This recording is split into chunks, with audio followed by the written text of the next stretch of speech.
Hi, I'm Dan, and I'm an alcoholic. I'm going to speak about dogma, and to begin with, I'm going to, this is not like my opinion about dogma. What we're planning on doing is just kind of laying out in general terms what the word dogma means, how it has developed in our civilization, and certain aspects of dogma. And then hopefully we'll throw out enough information so that the discussion period after our presentations will be quite lively. I'm going to start with the derivation of the word dogma. I used to teach school, so I'm kind of a pedant, so forgive me. And I've always been fascinated by language and how important it is. So the word dogma originally comes from a Greek word, dokein, which means to seem good or to think. And that was borrowed by the Romans and moved into the Latin world, where the word changed to the word we know now, dogma, and it means that which one thinks is true. Okay? And then finally, in the late 17th century, is the first example of the word dogma in the English language. So it wasn't until the 1600s that word came into the English language, and its original meaning when it was first used was the idea of a philosophical tenet or a philosophical belief.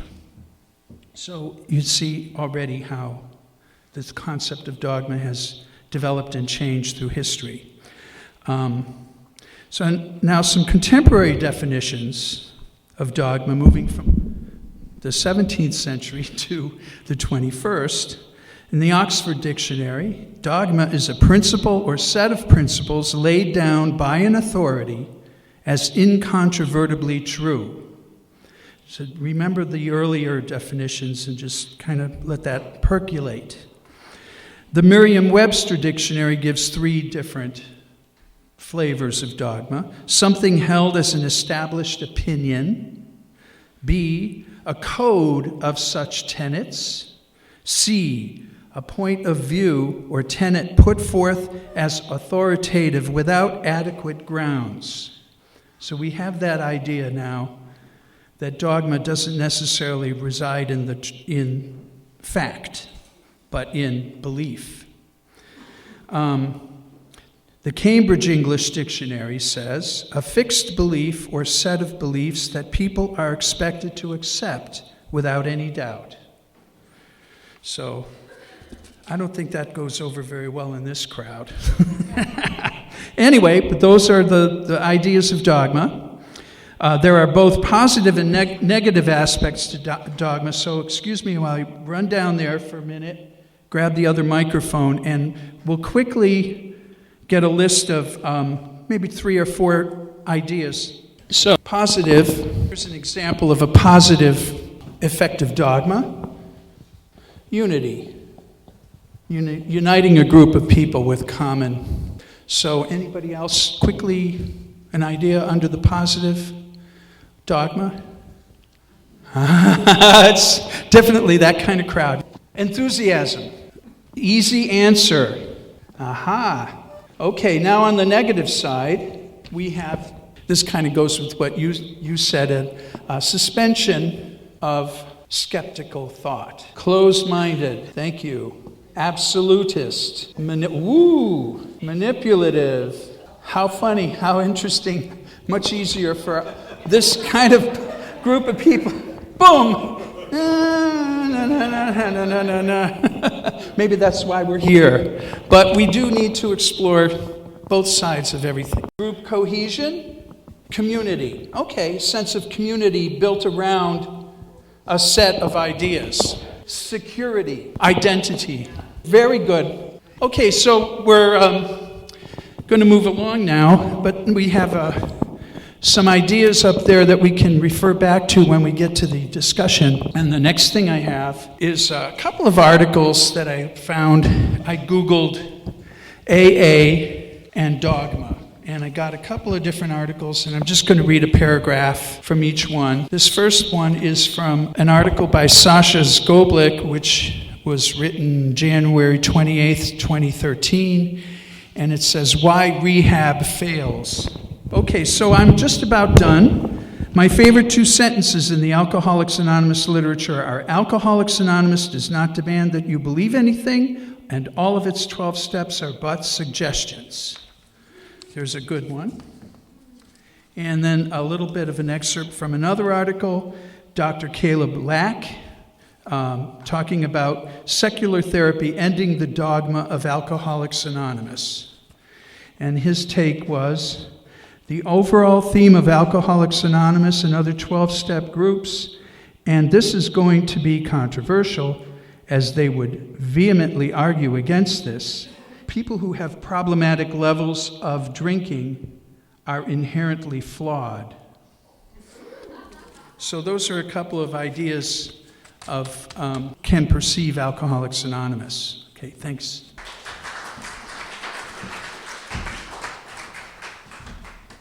When I first suggested our group topic to Beth, it had a different title.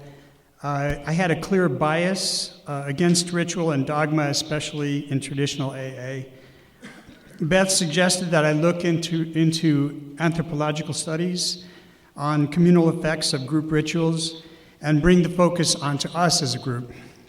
My mind began to open, and when I wasn't looking, Beth changed the name of the panel. If any of you have ever teared up at a wedding, felt the welling up of feelings while singing a national anthem, or felt a surge of emotion and camaraderie while chanting cheers for your favorite sports team, then you have felt manifest the power of group ritual.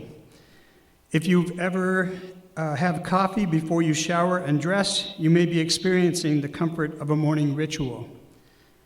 The more stripped-down definition of ritual in Merriam-Webster that I chose is an act or series of acts regularly repeated in a set, precise manner. That one kind of takes away, a lot of the definitions include religion, but that's not necessarily what it's about. Maybe more religious, the way we do things, but there are lots of examples of non-religious rituals that we do. If an act or a series of acts holds no meaning or serves no purpose, I can't see any reason why it would continue. It turns out there's a number of rewards that humans receive as a result of individual or group rituals. I plan to explain this from an anthropological, psychological, and physiological perspective. Archaeologists were among the first to research and study the effects of ritual on the human species. One of the drawbacks they have is a lack of record of behavioral and cognitive details from the past. This hasn't stopped them from asking why we are drawn to certain kinds of behaviors. The studies I looked at dealt with group behaviors in terms of their evolution and survival advantages of given behaviors. Rituals do evolve, sometimes quickly, sometimes slowly. Many of us have seen in our lifetime rituals that have lost meaning as technologies and group interactions have changed. An example of a recent ritual would be the hitting of the like button on your smartphone for a given social media platform in response to a given post. This group ritual had a much stronger effect than expected. It triggers strong spikes of dopamine and other chemicals in the brain. Feelings of becoming part of the group, or the converse of being rejected by the group, based on how many likes you get, have proven too difficult for many people to cope with effectively. Social outrage has resulted in these companies backing off in various ways from this ritualistic phenomenon, but not very much. They make a lot of money off that. Rituals have also been shown to help groups survive. Groups have long used ritual to elicit emotional states to motivate or manipulate people, knowingly or unknowingly. The resulting community building can run the gamut from healthy and enriching for all to dysfunctional, harmful, and separating. The stability and solidarity within a social unit such as Alcoholics Anonymous promotes peaceful survival, and hopefully, and the rituals and symbols that we can adopt encourage feelings of social solidarity. I started an AA meeting for the queer community about 2.5 years ago. The place and time of the meeting is interesting. We meet at Lambda That's LGBTQRSTUVWXYZ. I don't know why you people can't accept a letter or two. Rather than picking a time and a day that no one else uses, I decided to go head-to-head with the most popular meeting there, which is the 6 p.m. happy hour. They meet every day. We meet on Thursdays. Some members of the happy hour home group expressed concern that I would drain their numbers. I reassured them by telling them that different kinds of restaurants open and operate very successfully right next to each other, and that our meeting is very different. I purposely set up the meeting format with minimal readings, one small paragraph, no chips, no chanting, no holding hands, no reciting things. I thought once people saw how wonderful it would be to be free of all that ritual, they would switch over to our streamlined, rational group in droves. Wrong. It turns out that their cheering, clapping, chanting, and praying that we can hear from our meeting is really helping them stay sober. For the record, the secular meeting that I help run, as bare bones as it is still deeply rooted in the rituals and dogma of AA. The apple didn't fall far from the tree. There are also rituals, repetitive patterns that you may not think of as ritual in a traditional sense. In a recent study, psychologists found that induced stress increases participants' subsequent repetitive behavior, which in turn reduces psychological arousal. So what I mean is they gave some subjects a repetitive ritual to perform in the presence of stress. And I think they were using like clickers, hand clickers. About half the group was given clickers, and the other half of the group, they just told them, think your way out of the stress.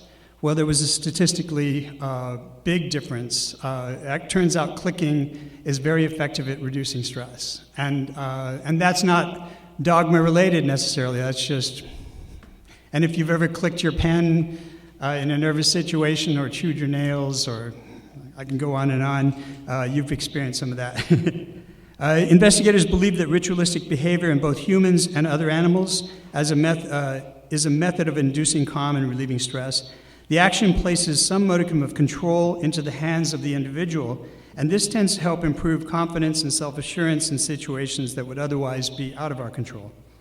I like to think that I have evolved as a member of secular AA, free of useless rituals. This is just not true. I have plenty, and they help me.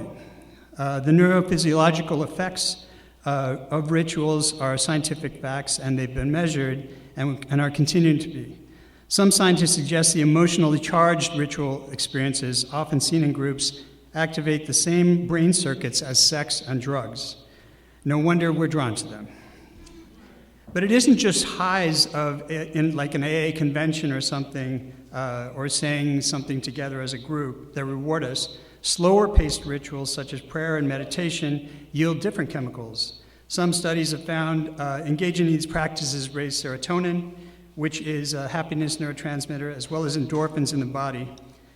For recovery folks, that can be really wonderful. And to sum things up, rituals evolve slower than we do socially and technologically. They've evolved to bring us together and help us to survive as a species. Rituals reduce stress. They can be useful skillfully, or they can be used destructively. Because of the way our brains work, rituals affect our bodies and minds in ways that we're drawn to and may have little power over. We are just now beginning to understand much of this. Thank you.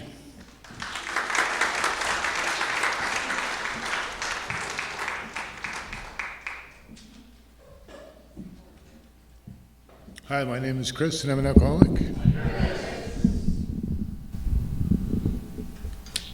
I should be clicking right now to reduce stress. I'd like to share my own personal experience with ritual and dogma in AA, and then open the floor for discussion for about the last half of this session, which I'm really looking forward to.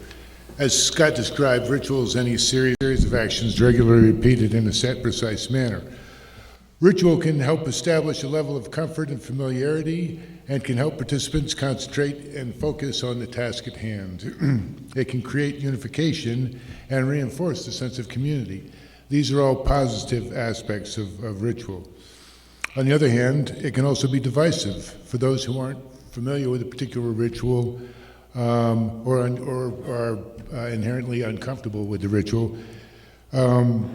Also, in addition, and this is my own personal experience, ritual can be a subversive way of learning things and being drawn into a set of beliefs. As a youngster growing up, rituals were everywhere. In school, we said the Pledge of Allegiance. In Boy Scouts, we dressed in uniforms and marched and saluted, swore oaths, and learned to obey the hierarchy of the organization.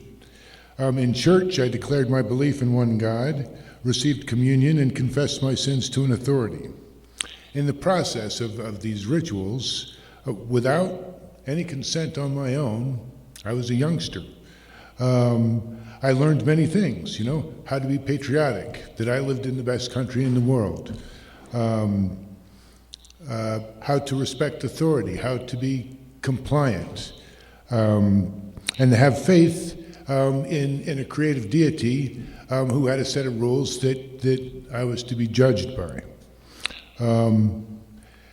As an adult, I came to recognize these beliefs and question them and use some critical thought around them. But it was only until, I was in my teens and later that I recognized the results that these rituals had had on me as a child. And I since became uncomfortable, more cautious around ritual. When I came to AA, for the most part, I participated in the various rituals pretty much without question. In my case, I came in here and I was broken. I was whipped, and I surrendered. And I recognized that there was lots of rituals going on here, but I knew for my survival that I needed to try to fit in and work this program the way it worked for y'all. My survival depended on it. As I matured in my sobriety, I was able to discard the rituals that didn't fit. I stopped holding hands in a circle and repeating a prayer that didn't align with my beliefs. I did not chant at certain places in readings, the correct lines. I stopped that particular thing. I can take or leave. I still go to lots of traditional meetings as well as secular meetings, so I can take or leave how it works and the reading of the traditions at every meeting and whatnot. For a long time, though, I must admit that those were an important part of the meeting for me, especially as I was learning how this works. So most of the rituals in secular AA are very helpful to me. Therefore, I believe they support our primary purpose, which is to help the alcoholic that still suffers. Rituals allow me to get centered and feel like I'm a part of the community. I like the AA preamble at the beginning of the meeting. I like our secular preamble at the beginning of the meeting. I introduced myself as, "Hi, I'm Chris and I'm an alcoholic." This is fairly ritualistic in fashion, but it's very helpful for me. I like the speaking of an oratory style, and we try to avoid crosstalk. So ritual can be both positive and negative on the recovering alcoholic, and we should try to make sure that rituals we use and support our primary purpose. Dogma. Dogma can be defined, as Dan pointed out, as the principle laid down by an authority as unquestionably true, or a belief so strongly held it becomes the truth. The wonderful thing about AA is that it's clearly stated in AA's literature that dogma need not apply. A couple of examples. The only requirement for membership is a desire to stop drinking. For our group purpose, there's but one ultimate authority. I'll leave out the next little bit, but the group conscience. Yet, my personal experience in AA was that it was filled with dogma. Get God or get drunk. The first 164 pages of the big book were filled with theism and were treated as the truth rather than as a historical document. The 12 steps were treated as the way rather than a way. And it says right in our book, these steps are but suggestions only. But that's not the way it was treated. The steps themselves had the word God all over them. I didn't know if I believed in God, right? Is this going to work for me? Thankfully, I was able to make AA work for me. AA has saved my life. It was suggested that I should take what I need and leave the rest. In time, I came to understand that the core of the program was simply a conversation between two drunks, and I became convinced that this was what Bill and Bob discovered during their first meeting together, even though they went on to write about their recovery experience in terms of their religious beliefs. Many years later, I found secular meetings in AA and was delighted. This was exactly what I'd been looking for many years. The statements made in the secular AA preamble were a godsend.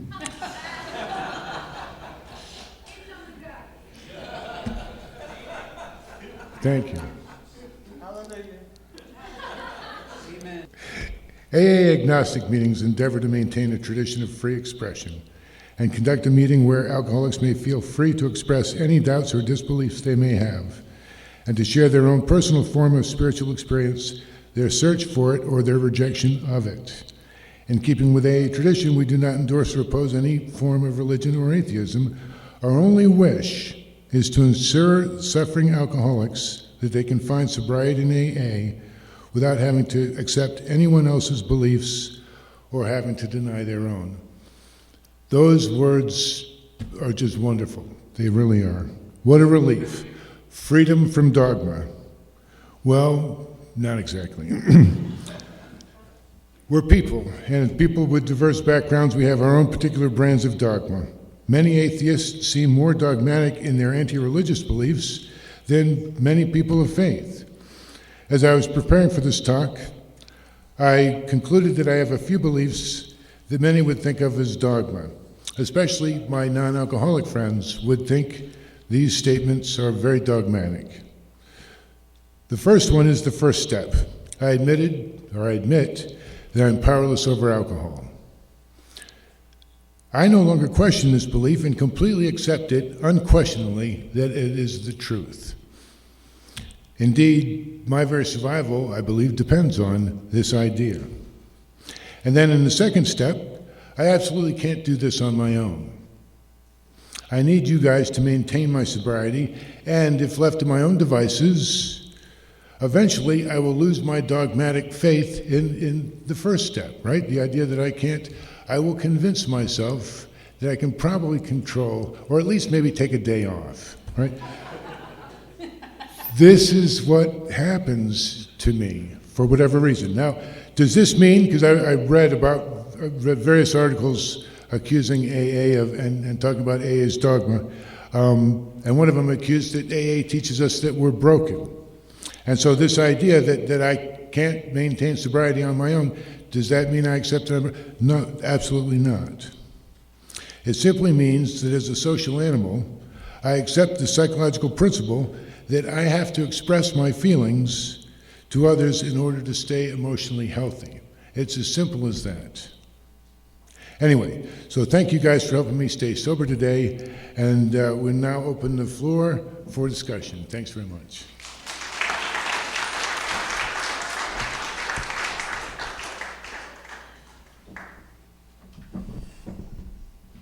So we'd welcome questions, but we probably don't have answers, and or maybe, but also just comments or thoughts.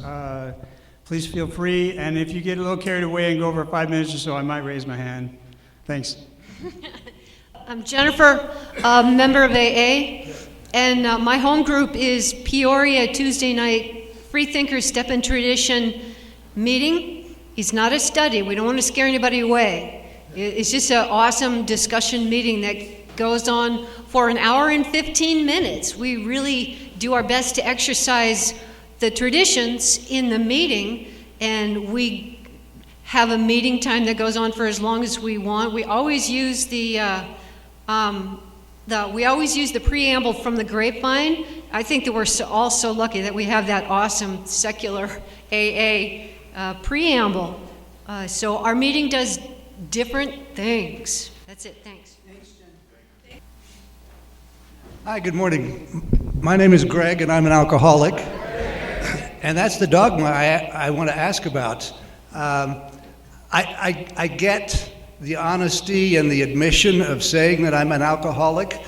Personally, I think we alcoholics tend to beat ourselves up too much.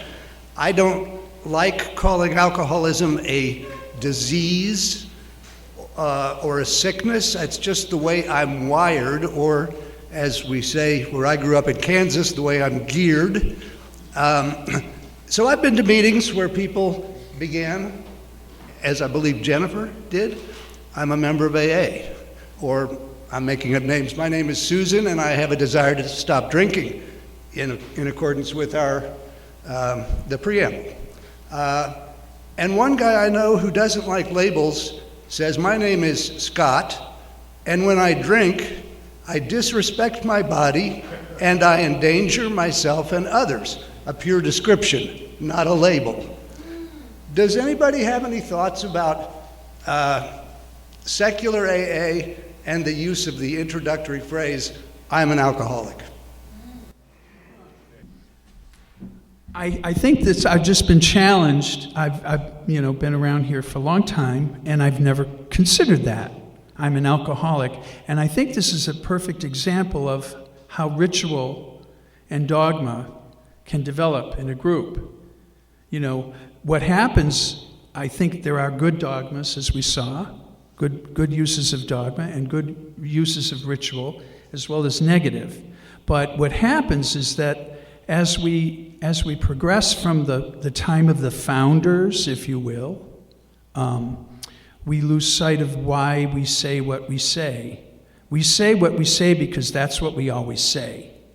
And I'm really grateful for you to make, I don't have an answer to your question, but it kind of interesting. Yeah. I mean, does that have a place? I am an alcoholic, or I can't drink in safety, maybe would be for me. So anyway, that's my response to your. I'm Gary, and I'm a member of Alcoholics Anonymous, and I'm an alcoholic. And I really get the identifying as notion that was brought up, and yet when I got sober, finding out and going beyond the denial that I was an alcoholic was actually good news, because I thought I was a lot worse than an alcoholic. And people had been telling me I was a lot worse than an alcoholic. I had a long history in that area. And I'm somebody who was invited to leave states and things like that. And I always thought it had to do with my indifference to. I always thought all of you were just props, and for my play. But in AA, this dogma that separates us from mainstream Alcoholics Anonymous, this entrenched dogma that, we have to remember that two upper middle class white guys in northeastern United States put this thing together in 1935, one of whom thought that women were going to wreck it. And that we should perhaps not invite them. And so, we've come a long way, When I got here, there were half as many pamphlets as there are today, and all of those pamphlets are directed towards different subsections of Alcoholics Anonymous, and it's an effort. I got like decades in general service, and those pamphlets are an effort to welcome subsections, individuals who felt excluded. And now we have the God pamphlet, and before that we had Pathways to Spirituality. That edged the door open. That was the toe in the door, was that Pathway pamphlet.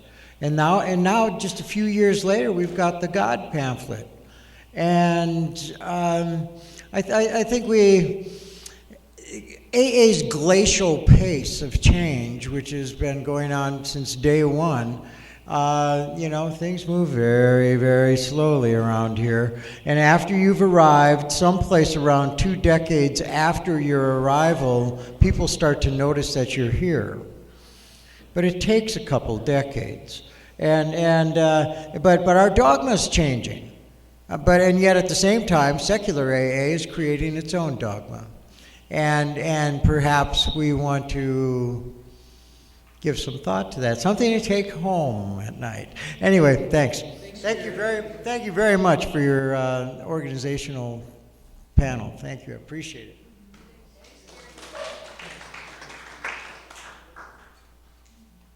I'm Carmen. I'm an alcoholic. My home group is Keep It Simple, Make It Fun, Gay, Lesbian, and Friends group in Missoula, Montana. So I might win the prize for the farthest distance traveled for this conference. So anyway, I am starting a new atheists and agnostics group called Outside the Box. We're going to start on Thursday, hopefully, if people show up. And I'm starting to think ahead to sponsorship and how to approach sponsorship without being dogmatic. Because it feels like sponsorship in AA, in the mainstream AA, is very dogmatic. And just, anybody, and if we don't have time to get into this discussion now, if anybody has any ideas, they want to come talk to me at lunch or something, that'd be great. But yeah, I just kind of want to know how to go about this, starting a new meeting and sponsoring people in a non-dogmatic, open way. So, thank you.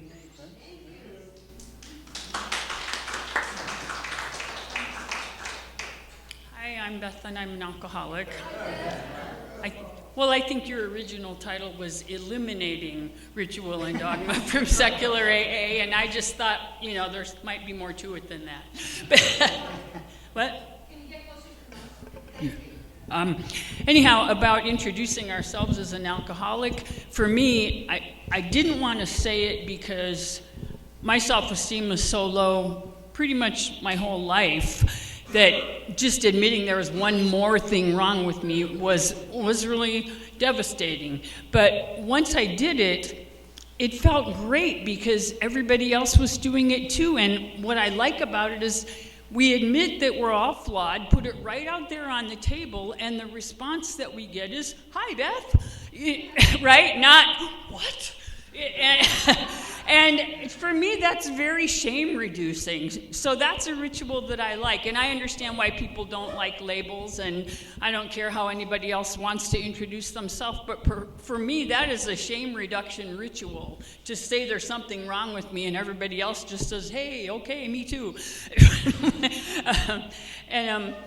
Just about participating in rituals, I learned this in studying anthropology. Like a lot of shamanistic healing rituals are because it does affect the brain chemicals, and that's, and promotes healing. And when we hold hands in a circle and say something all together, it doesn't even really matter what we say, but the fact that we're all doing that together, it causes the release of endogenous opioids. No wonder we like it.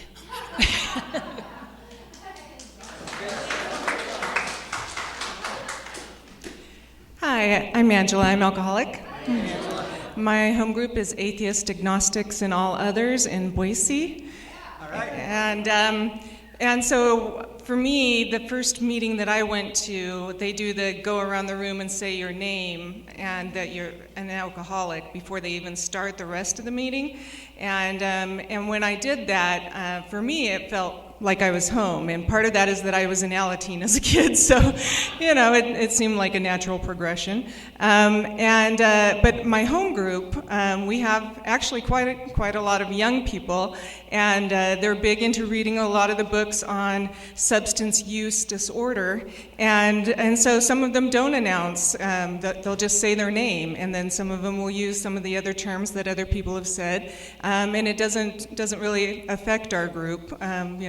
Whatever you feel like announcing yourself as, we're pretty okay with it. As far as the holding hands stuff, we joke about that a lot because about half don't want to do that, and then half of them do, and some of them, are.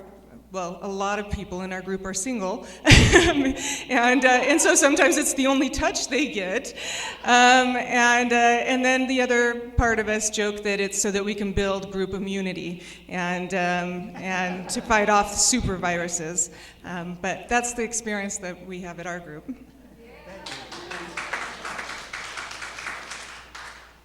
Hi, I'm Steve from Madison, Wisconsin. I've started 2 meetings in Madison. We actually have 5 now. And we just met for a group conscience, and we redid our lead sheet that we had. And now it simply says lead suggestions. I wonder where we got that word from. And but in big bold print it said the leader may add or delete anything they want to, making it their own meeting. Seems kind of anarchistic, but it works and people like it. And in the lead sheet suggestions that we have, we do go around and introduce ourselves, but it says introduce yourself in any way you choose. And the reason that we put that in is we find that younger people especially have an objection to being labeled. And I'll say that our meetings are probably more than half under 40. And it's drawn people in by that very idea. And so I think that rule number 1, there are no rules, should apply sometimes for meetings. And I'll pass. Thanks. Thank you.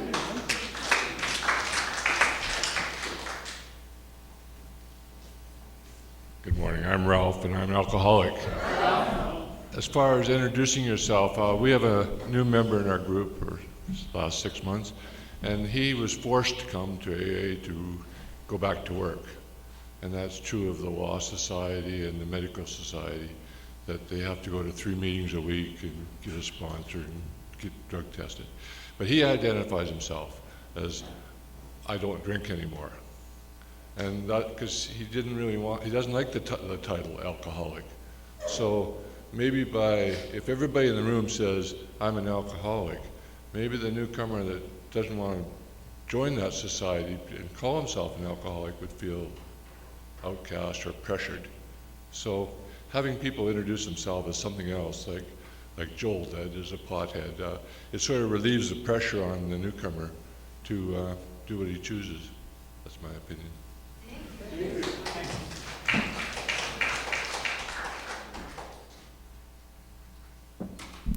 Hi, I'm Chris, and I'm a fly fisherman. But I also don't drink very well. And as far as introducing myself, and I've gone around the circle with this a few times, there was a time when I really didn't want to identify myself with a disease, and I saw that as a negative thing.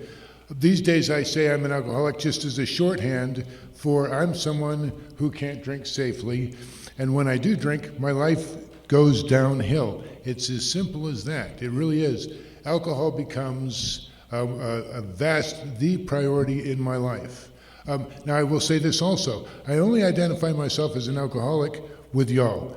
I do not have it on my resume. It's not the kind of thing I go around broadcasting to. Now, I have a lot of non-alcoholic friends, and they know I don't drink, and they ask me why, and I tell them, it becomes too much of a priority for me, and, I get obsessed with alcohol, and they understand that. But for outsiders, I don't use the word alcoholic.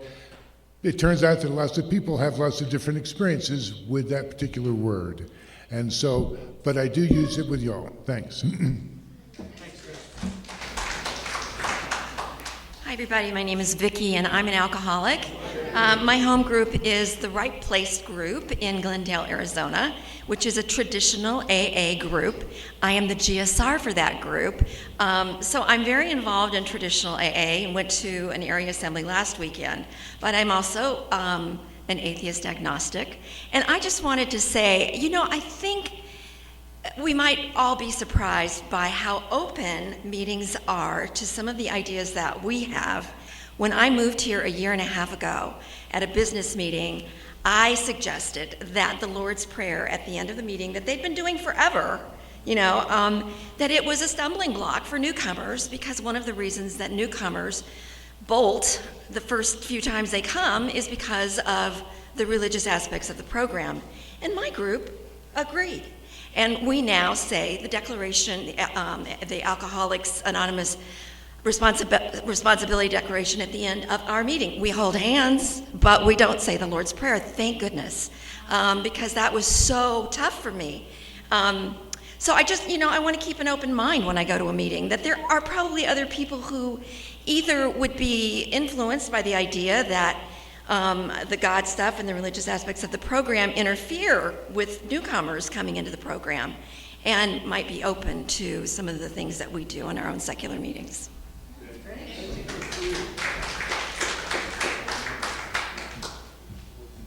Morning, friends. I'm an alcoholic. My name is Brad Payne. I'm from Langley, British Columbia, just outside of Vancouver. When I introduced myself and I told you I was an alcoholic, those were absolutely the two facts that you're guaranteed to get out of me every time I speak. Everything else is subjective. It all goes through the Bradley filter. I am what I am. In Canada, there's 34 million of us north of the border who were raised to believe that we were born in the greatest country in the world.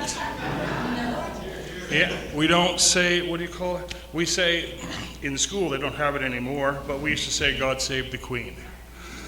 Because in Vancouver, the biggest growth sector in our meetings are men from the Punjab, they're all Sikhs. I've never been to a meeting in British Columbia where we say the Lord's Prayer, because there are too many people with too many different faiths and beliefs in a God that we don't describe as Christian, there's one other thing. Not to be critical, but when you said, I admitted I was powerless, it says we. And that was the hardest thing for me to grasp, because I was definitely an I man when I got here. It took me a long time to get we, and I think we is the spiritual source that keeps us all sober. Thank you. Hi, my name is Laura. I'm an alcoholic. I'm here from Long Beach, California. Long Beach, California is the 6th biggest city in California, and we don't have a WAF meeting. Long Beach is the 6th biggest city in California, and we do not have a WAF meeting. We don't have any agnostic or any meeting like that. And as far as I know, we haven't had one for at least 30 years. I don't know. So I'm fairly new. I'm coming up on 18 months next week. The Illuminist. And so I feel like it's my responsibility to do this. And it's weird being, I've known this from very, soon in, and being new and taking this responsibility on feels a little bit strange. And as far as somebody that just shared was saying that they have their own rituals, they make things up, and that sounds really good to me. I know what I want to do, and I know how I want to run it, but I want to call it militant atheists. As the book so lovingly calls us, that's what I want to call my meeting. But last night I was here, I flew in yesterday, I stayed in an Airbnb, and I went to a women's meeting last night, and it was 12 and 12, which I try to avoid step meetings because they're the ones that make me the most angry and resentful. And sure enough, it was the 5th step. And all I feel, so as soon as they start, I'm just like resentment. And mostly I feel so much protection for newcomers and other people that don't have the resourcefulness and the, I'm not afraid of, speaking my opinion. And then as it goes, so I'm so resentful. And then as they go on more and more, and it's just like, oh, we got to talk to our creator. And, you guys know what it says. It's, and then I just get so much anger. And then I'm just like, and then I just start to feel so alone. I feel so isolated, and then I just feel so small, and then I feel like I'm gonna cry. I'm never gonna be understood. It's just so unfair. I can't say anything because then they'll just say I'm making an excuse, and all the feelings that maybe all of you know. And I called my friend after the meeting and I talked to her, and I'm so glad to be here today. Thank you so much for being here because I'm coming home from this and I'm going to start that meeting. And that's a pretty big thing to have in a city like Long Beach, so many people that do run from the program. So thanks a lot. Just out of curiosity, should we get a showing of hands of how many people here have started a secular AA meeting? So please talk to any one of us. I love going to Long Beach. I would love to go to your meeting. So please start it. Thank you. Hi, everybody. My name's Carrie. I have a desire to not drink. I don't have a home group. I don't have a sponsor. I don't work the steps. I don't drink, and I haven't drunk for several years. I go to AA as often as I can stand it. The dogma really gets me. Like this fellow was saying, we are powerless over alcohol. And I don't believe I am. When I take a drink of alcohol, it creates a craving in me that wants me to drink, but I'm the one that takes the drink. I have power to, it's not going to jump down my throat. I have to pick up the drink. So it's me drinking, I'm not powerless. And it says we, and I just have problems with the word we. When you say we, you're speaking for somebody else. You're speaking for me, and I am not powerless, so it should say, most people, or some, or most, or nearly everyone believes they're powerless over alcohol, but it's not a requirement. And, if you look at the statistics, most people quit on their own, And if you say this in an open meeting, they say that, well, they're not real alcoholics. I don't know what that means. And I've been shot down in meetings. What are you doing here? If you don't believe in the first step. No, I don't believe in the first step. I'm not powerless. I want my power back. I'm the one that doesn't drink. It's not some, and everything I've read in AA, all the literature, that new God thing, it says that they're an atheist, and then they go on to describe their higher power to me. So how can you be an atheist if you believe in some spiritual thing coming in the group or any, God or whatever? I don't get it, and I get worked up about it, and I apologize. I apologize for getting worked up about these little things that doesn't seem to bother anybody else, but the word "we" just really pisses me off. You can't speak for me, I know what I am, and I don't do well when I drink. So I would say I'm glad to be here, but I don't know if I am or not.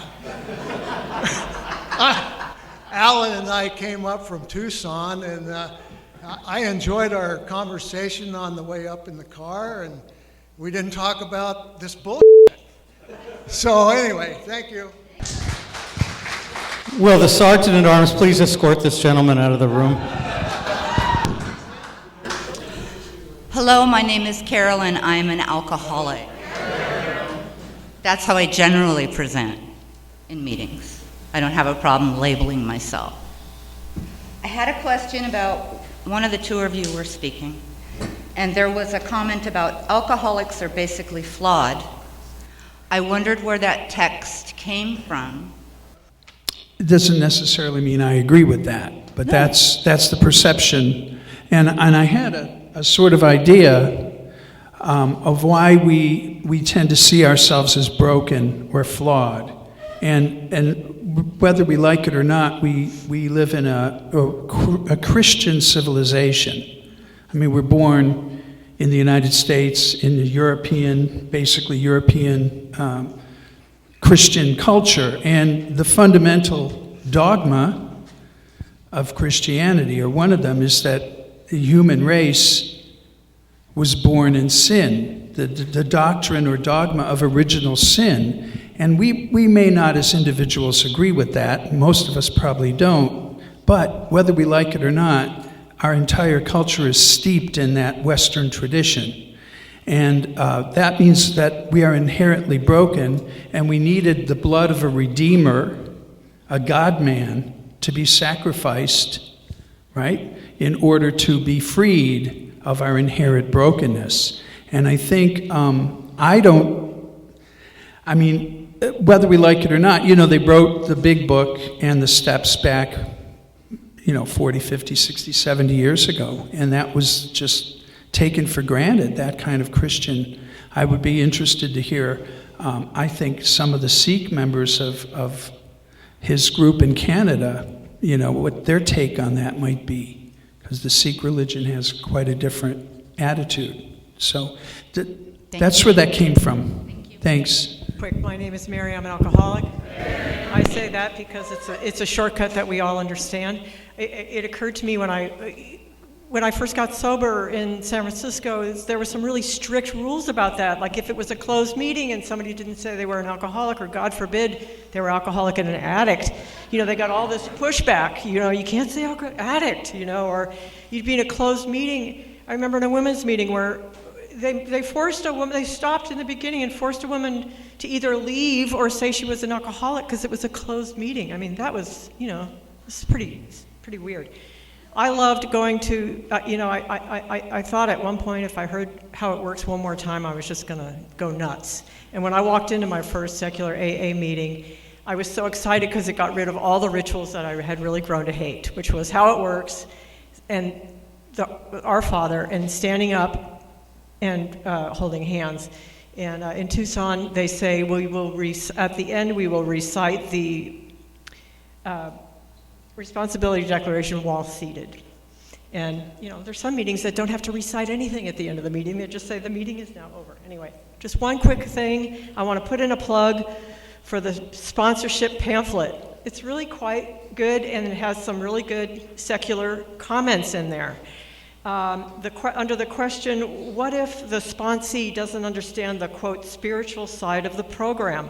And it says, first of all, we can relax and remember, sponsorship does not mean forcing any specific interpretation of AA upon newcomers. It's in the pamphlet. And then it goes on to say, it's all about one alcoholic helping another and reaching out, and that is the spiritual side of the program. There's not a separate side. There's not a separate spiritual side. So it says most of the men and women who have been in AA for more than a few months recognize that its program is based on spiritual principles. At the same time, they appreciate that alcoholics have been able to achieve and maintain sobriety without any belief in a personal higher power. Thank you.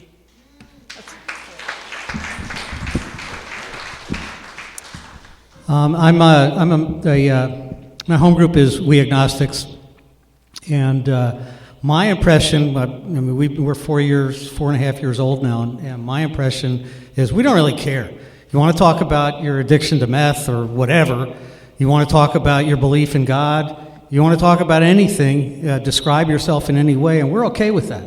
And hopefully that works for everybody. I would thank our panel for their participation.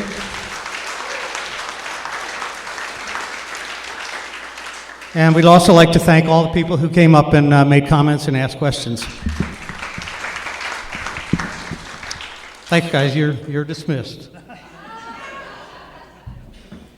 And one of the changes we made in our meeting is we since the very beginning we've closed by getting in a circle and saying the responsibility declaration, and we recently changed the script for the meeting and said, if you want to, so because people were feeling like they were being not forced, but there was some pressure on them to participate in that, in the big, big circle. Anyways, our next speaker, there in 2020, there's going to be the next ICSA conference. It's the International Conference Secular AA in Washington, D.C., and here to talk about that and tell us more about it is Greg O.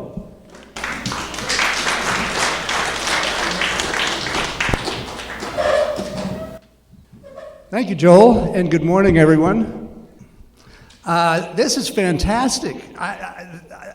We've had one panel, and it was so thought-provoking and excellent. I'm really delighted and enthused to see a group of people like this have a discussion like that and talk about dogma. I too, like Joel, was taught to begin a speech with a joke. And then Joel said no profanity, and I realized I don't know any jokes except dirty ones. But what I will do is share a little piece of history with us. I note that our program has basically what's on the traditional AA coin or chip or whatever. It's called different things in different parts of the country, I've noticed. But to thine own self be true. That's my favorite part of the coin. That's from Shakespeare, Hamlet. The other side of the coin has the Serenity Prayer on it. I don't pray. I'm an atheist. But I like the concept of what I call the Serenity Statement. And if I'm in a traditional meeting and they say it, I say it with them, but I begin it with the word please rather than the word God. But a little bit of history from Wikipedia on the Serenity Prayer. The version that we say goes back to a Catholic named Reinhold Niebuhr, but the concept goes back much, much farther. It goes back at least as far as Epictetus, an ancient Greek philosopher. And here's a version that I was not familiar with. For every ailment under the sun, there is a remedy, or there is none. If there be one, try to find it. If there be none, never mind it. That is a Mother Goose poem from 1695. I had no idea Mother Goose was that old. But that's my little bit of history. Now, speaking of history, several years ago in Santa Monica, the first International Conference of Secular AA was held. 2 years later, there was one held in Austin, Texas. Last year, it was in Toronto, Ontario. And next year, it will be on the edge of Washington, D.C., in actually Bethesda, Maryland. The people who put on those first three conferences set a very high bar. I'm the host city chair of the Bethesda conference. We'll call it the Washington, D.C. conference. It will be on October 30th through November 1st, 2020. If you go to our website, secularaa.com, you'll see a tab now, and it's all live, where you can register for the conference and where you can book your hotel room. The regular hotel rate at the Bethesda Hyatt Regency, where this will be held, is $169. We have it for $129. The hotel sits right on top of the Washington, D.C. Metro, the subway, so it's an easy trip to see the Smithsonian, the Capitol, the White House, 75 miles north, Gettysburg, 75 miles south, Colonial Williamsburg. It's a fantastic opportunity, and I hope you will all come. I'm going to tell you quickly about 4 of the speakers. My aim in putting the program together, and it's not fully together yet, so I'm open to ideas and speakers, but I want to focus more on 3 things: science, growing secular AA, and attracting young people to secular AA. So there will be a science track. Our keynote speaker is Dr. George Koob. You may have heard of the National Institutes of Health. There are actually a number of U.S. government-sponsored research organizations. He's the director of one of them, the National Institute on Alcohol Abuse and Alcoholism. And he is really the United States expert on treatment, the science behind it. The topic of his speech is going to be Recent Advances in Alcohol Research, a 50-year perspective. So unless you've been sober more than 50 years, you're probably going to hear some things that occurred during your time and some things that are occurring now. And that's what I want young people to hear. So whether you're young or not, you know young people, bring them along. Bring them along. I can give you, and I will send out, if there's a list of attendees, links where you can read more about Dr. Koob. I was going to read about it, but you can do that yourself. The second speaker I have a personal relationship with. His name is Dr. George Kolodner. He was the founder of the Colmac Outpatient Recovery Center, of which I am an alum. That is the first intensive outpatient treatment program in the nation. He developed that. He will speak, and one of his other counselors will speak about cutting-edge recovery and treatment for alcoholism. The third speaker is really kind of fascinating. He's a lead guitar player for a group, an English group called Sleeper. They had 2 cuts in the movie Trainspotting, and he uses his last name. He's also a PhD, a well-known academic in the field of popular culture and music, with a lot of research papers on different types of recovery. He left AA, and he has a very popular blog and website about why he left AA and different options for recovery. Now, I believe in AA. AA saved my life as well, particularly secular AA, but I did 5 years of traditional AA before there was that option. He's a fascinating guy. His name is John Stewart. He is a PhD, so we can call him Dr. John, which he would probably like. He's coming all the way from England. I think his group maybe is on tour, but he will be a fascinating speaker. For those of you who listen to the Beyond Belief podcast, he has a very popular, he was interviewed by John S., who runs that podcast, and I can give you sites to where to find it, to where to find John Stewart's blog on staying sober with and without AA. The fourth speaker, again, falls into the science category. And a personal note, when I first got sober, my sponsor told me, I had 2 teenage daughters, that I needed to sit down and talk to my children and let them know their dad was an alcoholic, and their mother, for that matter, and they are at risk. And I had that discussion with my kids, and I'm pleased to say the older one actually told me she goes to AA meetings now and NA meetings. She paid attention.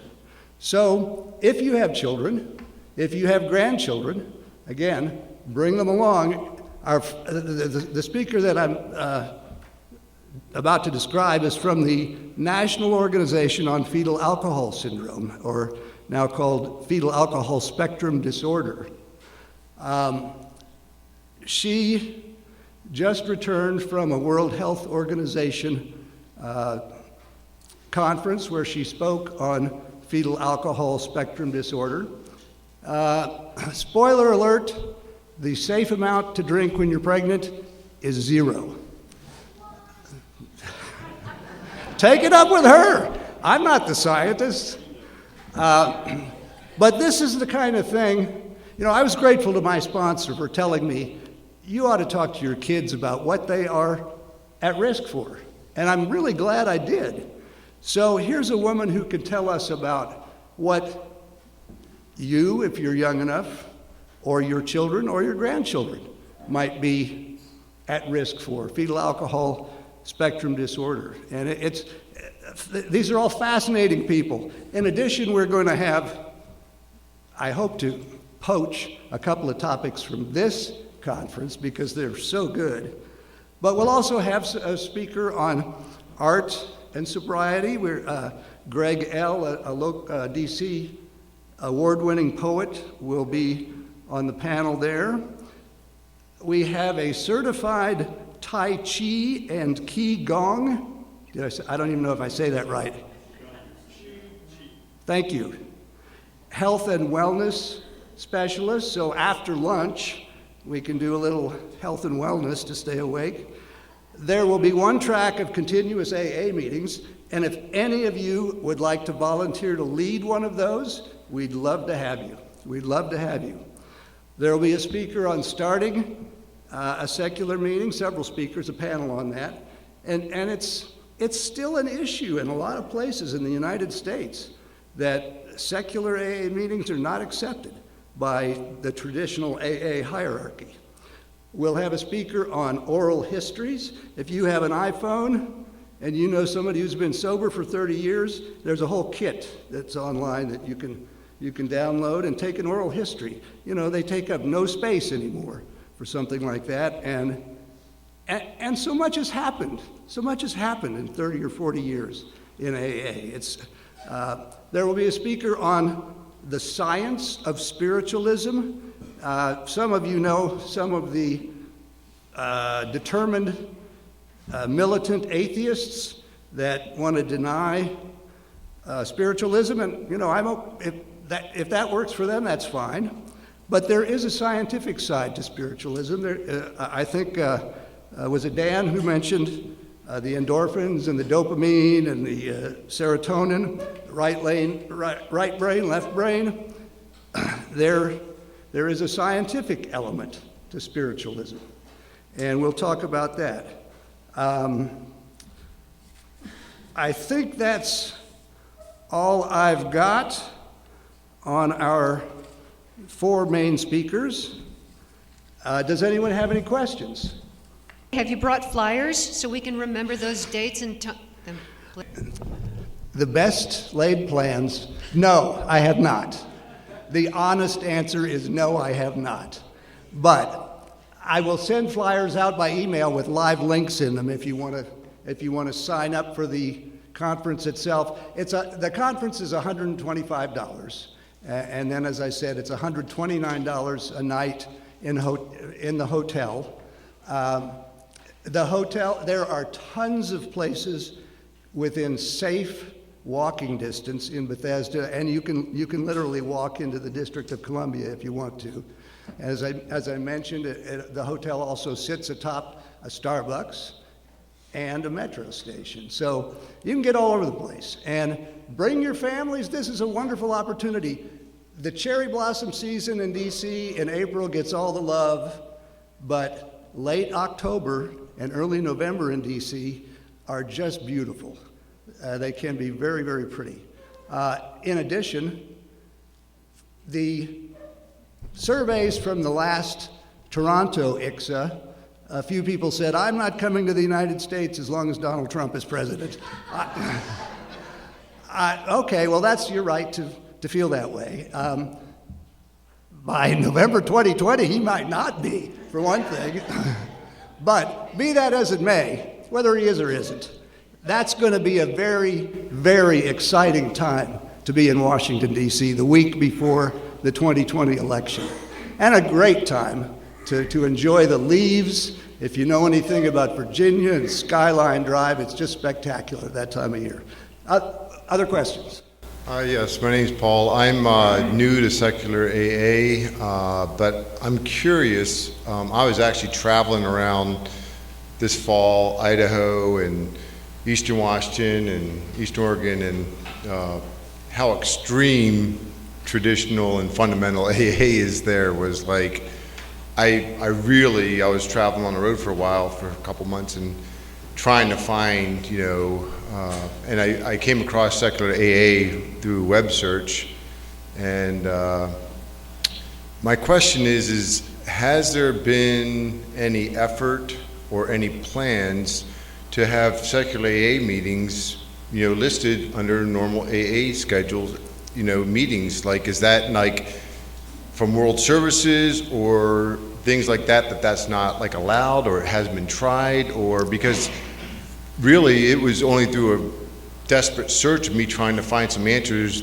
on Google that I was able to find secular AA and information about it. And like I said, I'm wondering if it was tried and if there's been opposition to that on on the World Services level, or is it just more local, or is there plans to kind of, because I think like I lived in Anchorage, Alaska for most of my sobriety, and up there we have some extreme fundamental groups that are very much like after the Pacific group and stuff like that, and they're listed on our local meeting schedule, but like secular AA, I haven't seen it anywhere, at least in my stuff, as far as where it's listed under a normal, AA. That's a very good comment. Thank you. Greg, I can answer that if you'd like. Please. Yeah, in Arizona, the secular meetings are all listed, just along with all the other meetings. They are in Kansas City and Washington, D.C., where I'm familiar as well, but there was a big fight in Des Moines, Iowa, to get a secular meeting listed. They apparently had their own version of the steps, and the hierarchy said, no, you can't do that. There's a lawsuit in Canada to get the secular meetings recognized.